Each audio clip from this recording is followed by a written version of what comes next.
Guys इस time मैं हूँ अजमेर टाउन में और मेरी बाइक को पंचर लग रहा है। अगला टायर मेरा पंचर हुआ है और भाई इसको पंचर लगा रहे हैं।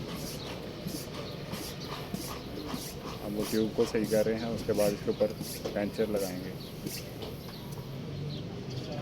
ये पंचर दे आगे एक बारी पंचर ले आगे। ये इसके ऊपर सोल्यूशन लगेगा और इसके ऊपर वो पंचर लगा देंगे।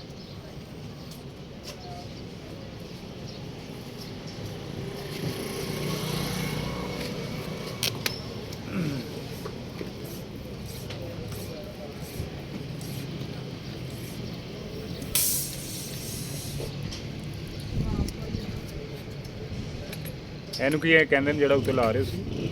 पंचर नहीं अंदर ना की है सर पंचर है और अंदर ना ठीक है लाओ। ये इन्होंने पंचर लगाया है, अब इसको ये फिक्स करेंगे। इनका अपना एक तरीकाकार होगा है। उसके बाद टायर को हवा भर के ट्यूब को ये अंदर कर देंगे।